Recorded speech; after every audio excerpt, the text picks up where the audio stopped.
Have you ever felt overwhelmed by the future, or stuck dwelling on the past? It's a common feeling, this sense of being pulled in a million directions, struggling to find your footing.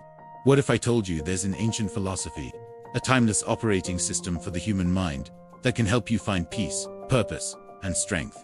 Not in some distant future, but right here, today.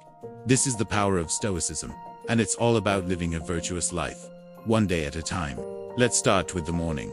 Before you even get out of bed, before you check your phone, or let the world's chaos rush in, take a moment.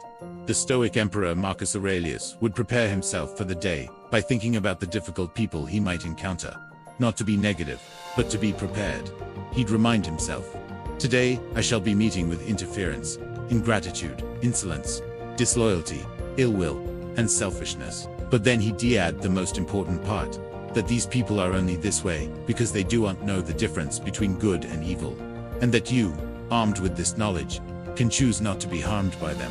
You can choose to respond with virtue. So, your first step is to set your intention. Decide today, no matter what happens, you will act with courage, with justice, with wisdom, and with moderation. These are the 4 cardinal virtues of Stoicism. They are your compass for the day. Now, as you move through your day, you'll inevitably face challenges. A project at work goes wrong, you get stuck in traffic, someone is rude to you. Here's where the most famous Stoic principle comes into play: the dichotomy of control. The philosopher Epictetus taught that some things are within our control, and some are not. What's in our control? Our thoughts, our judgments, our actions, our responses. What's not in our control? Pretty much everything else. The weather, the economy, what other people say or do. The key to tranquility is to focus all your energy on what you can control and accept the rest with grace. That traffic jam, you can't control it, but you can control your reaction. You can get angry and raise your blood pressure, or you can use that time to listen to a podcast, think through a problem, or simply practice patience. Someone's rudeness. You can't control their behavior, but you can control your response. You can choose not to let their negativity infect your day. This isn't about being passive. It's about being smart with your energy. Don't waste it fighting battles you can't win. Instead, direct it toward virtuous action. Let's talk about virtue in practice. Justice, for example, isn't just about courtrooms and laws. On a daily basis, it's about fairness, honesty, and treating others with respect. It's about doing your part for the community, being a good colleague, a good friend, a good family member. Ask yourself throughout the day, is this action just? Am I treating this person fairly? Courage isn't just for soldiers on a battlefield. It's the courage to have a difficult conversation, to stand up for what's right, to admit when you're wrong, or to face a personal fear. It's the moral courage to choose the harder right over the easier wrong. Temperance, or moderation, is about self-control. It's avoiding excess in all its forms, not just food or drink, but also anger, desire, and even pleasure. It's about finding balance and not being a slave to your impulses. And finally, wisdom. This is the master virtue that guides the others. It's the ability to see things clearly, to understand the world as it is, and to make sound judgments. You cultivate wisdom by learning, by reflecting, and by applying these principles every single day. A powerful tool the Stoics used is something called a premeditation of evils, or premeditatio malorum, This sounds grim, but it's actually a recipe for resilience. Before you start a new project or go on a trip, take a moment to imagine what could go wrong. Your flight could be delayed. You might lose your wallet. Your presentation could fail. The point isn't to create anxiety, but to prepare for it. By visualizing potential setbacks, you strip them of their power to shock and overwhelm you. If something does go wrong, your thought won't be, oh no, this is a disaster. It will be, I considered this might happen.